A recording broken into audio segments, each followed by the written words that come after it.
Picture a battlefield scorched by rebellion, the air thick with the cries of angels and the mocking laughter of demons.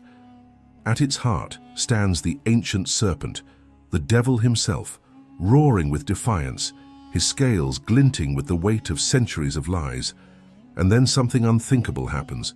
Heaven doesn't send an army, no blazing swords, no thundering legions. Instead, a single unnamed angel steps forward, holding a great chain and a key to the abyss. In one quiet, unshakable moment, he seizes Satan and locks him away for 1,000 years. Why should you care? Because this isn't just a story of cosmic justice. It is a promise that even the darkest evil has an end, and the chains holding you, your fears, your regrets, your shame, are not as unbreakable as they feel. Let's dive into this ancient vision and uncover what it means for us today. The world is crumbling. The skies are bruised, scarred by millennia of rebellion.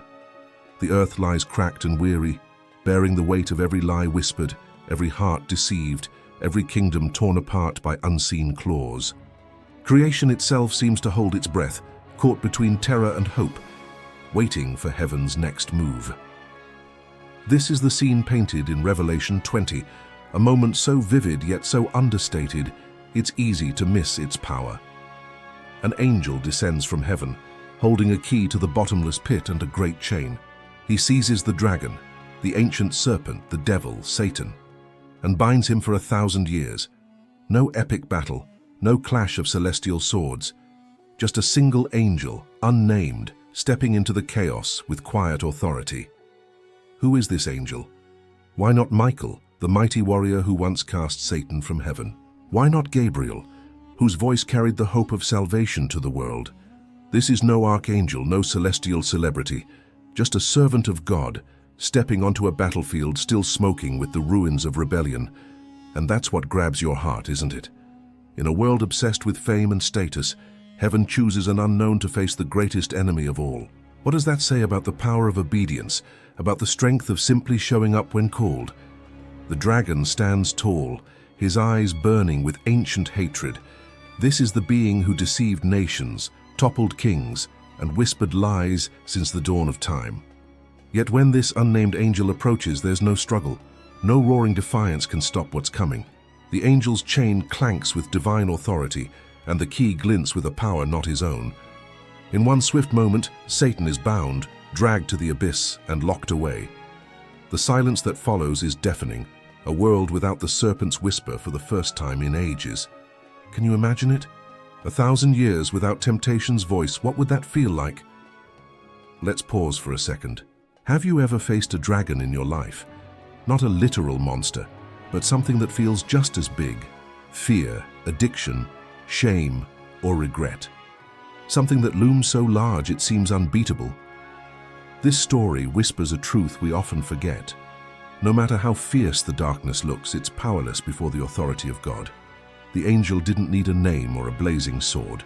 He carried a chain and a key, tools given by the Creator himself. And that's the first spark of hope in this tale. The dragons we face aren't as strong as they seem when measured against the one who holds all power. The chain itself is a symbol that hits deep.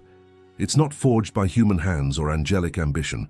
It's a divine gift, a reminder that God's justice isn't about destruction, but restraint. The angel doesn't destroy Satan. He binds him, limits him, says, "Your time stops here for now." That 1,000-year pause isn't just punishment, it's mercy. It's a chance for the world to breathe, to heal, to see what life looks like without the constant pull of deception. Imagine a world where the lies that twist our hearts fall silent. Would we rise to something better? Or would we still stumble under the weight of our own choices? This moment in Revelation isn't just about locking away evil. It's about giving humanity a glimpse of what could be. A millennium without the dragon's voice. No more whispers sowing hate, no more lies fueling chaos. But here's the question that lingers. Would we change? If the external voice of temptation was silenced, would our hearts still chase the shadows? This story forces us to look inward, to ask what dragons we've let take root inside us. Because the truth is, the real battle isn't always out there, it's within. Let's dig deeper into this angel. Who is he? Why does Scripture leave him unnamed? Some say it's to show that divine authority doesn't depend on rank or fame. Michael, with his warrior's might, or Gabriel, with his herald's voice, could have been sent. But God chose a nobody, a servant whose name history doesn't record. That hits home, doesn't it? In our world, we chase recognition, likes, followers, status. But heaven's greatest victories often come through the unseen, the faithful, the ones who simply say yes when God calls. Imagine the courage it took. The battlefield is still hot, the air heavy with the dragon's rage. Satan, the ancient serpent, stands defiant, his lies having corrupted countless souls. Yet this angel steps forward, chain in hand, unflinching. He doesn't hesitate, doesn't question his worthiness. He trusts the power behind the command.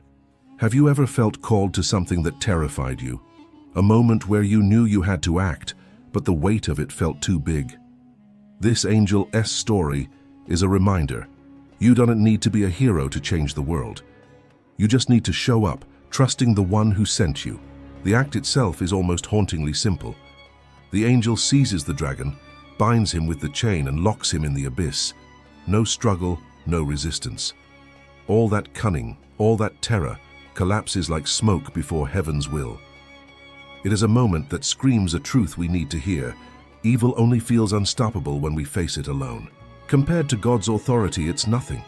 The dragon's roar fades, swallowed by the darkness of the pit, and for 1,000 years, the world is free from his lies. What would it feel like to live in that silence, to wake up in a world where temptation's voice is gone? Would we finally heal, or would we find new ways to fall? The prophecy doesn't give us easy answers, and that's what makes it so gripping. Revelation tells us Satan is bound so that he might not deceive the nations any longer, for 1,000 years. A millennium, longer than any empire, any civilization we've known. A chance for humanity to rebuild, to choose truth over lies, light over darkness. But even in that freedom, the story hints at a deeper challenge. The dragon outside may be chained, but what about the shadows within us? This 1,000-year pause is both judgment and mercy. It's God holding evil back, giving us space to see what we could be without its influence. But it's also a test. Without the serpent's whisper, would we still choose rebellion? Would we still cling to the comfortable lies we tell ourselves? This part of the story hits hard because it's not just about Satan, it's about us. It's about the choices we make when the excuses are gone. Have you ever wondered what you'd do if the voices pulling you down were silenced? Would you rise, or would you still stumble? Here's where the story takes a turn that might unsettle you. After 1,000 years, Satan is released. Just for a short time, but why? Why let the dragon rise again after all that peace? It feels almost cruel, doesn't it? A world finally free, only to face the ancient enemy once more. But Scripture isn't about easy endings. It's about truth. And the truth is, this final release isn't about undoing the victory. It's about revealing what's still hidden in the hearts of humanity. Picture it, a millennium of peace. A world where the dragon's lies no longer poison the air. Humanity has a chance to rebuild, to live without deception's pull. But when Satan is released, something chilling happens. Countless souls rally to his banner, like dry grass catching fire at the first spark. After 1,000 years of freedom, rebellion still burns in their hearts. Why? Because evil isn't just something that tempts us from the outside. It is something we carry within. The dragon's release is a final test, a moment to show whether humanity has truly changed or if we will fall back into the same old patterns. This part of the story stings because it's so human. We've all had moments where we knew the right path but chose the easier one. The times when no one was whispering lies, and we still made the wrong choice. The dragon's release reminds us that freedom from temptation doesn't guarantee purity. It only removes the excuse, and maybe that's why God allows this final test, not to be cruel but to show us who we are when the masks are off. Let's circle back to the angel. His role in this story is small but seismic. He's not celebrated, not named, not remembered in songs or legends. Yet his obedience changes everything. He steps into the battlefield, faces the dragon, and binds him with a chain he didn't forge. The key he holds wasn't crafted by his hands. Both are gifts from God, symbols of an authority far greater than himself. And that's the heart of this story. The power isn't T in the angel, it's S in the one who sent him. Have you ever felt like your efforts don't matter? Like you're too small, too unknown to make a difference? This angel's story is for you. He wasn't a hero by heaven's standards. He was a servant, faithful and willing. And through his obedience, the greatest enemy in the universe was bound. What could God do through you if you said yes to his call? What chains could you carry? What doors could you lock if you trusted the authority behind you? The angel's silence is what makes him so powerful. He doesn't boast, doesn't hesitate, doesn't demand recognition. He simply acts, trusting the power of the one who sent him. And in that moment, the dragon's reign ends, not with a war, but with a single act of obedience. It is a reminder that the greatest victories are not always won by the loudest or the strongest, but by those who show up, chain in hand, ready to do what's asked. Now let's talk about you. What's your dragon? What's the lie that's been whispering in your ear, telling you you're not enough? You'll never break free. You'll always be stuck. This story isn't just about a cosmic battle. It is about the battles we fight every day. The angel's chain is a symbol of hope, a reminder that no darkness is unbreakable. The fears, regrets, and shame that feel so heavy. They have limits, they have an end. And just like the angel, you don't need to be a hero to face them. You just need to trust the one who holds the key. The prophecy of Revelation 20 isn't just about the end of the world, it is about the end of despair. It's a promise that evil, no matter how ancient, no matter how fierce, will kneel before heaven's will. And it's a call to us to step into our own battlefields, to carry the chains God has given us, and to trust that his authority is enough. The dragon's defeat isn't the end of the story, it is the beginning of hope. As the angel seals the abyss, the world falls silent. For 1,000 years, the dragon's voice is gone. But the story doesn't end there. Satan's release, brief as it is, reminds us that the real battle is in our hearts. It's in the choices we make when the lies are gone, when the excuses are stripped away. And yet, even in that final test, there's hope. Because the same God who sent an unnamed angel to bind the dragon is still writing the story. He's still calling the faithful, the unseen, the willing, to step forward and change the world. So what's God asking of you? What battlefield are you being called to step into?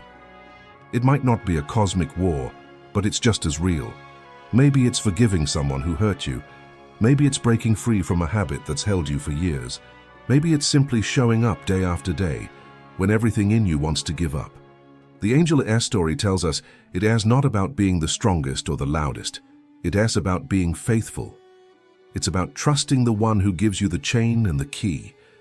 This is the promise of the unnamed angel. No darkness lasts forever. No dragon is unbeatable. And no matter how small you feel, your obedience can shift the course of history. So keep reflecting, keep questioning, and keep stepping into the battles only you can fight. The abyss is sealed, the chain is forged, and the story is far from over.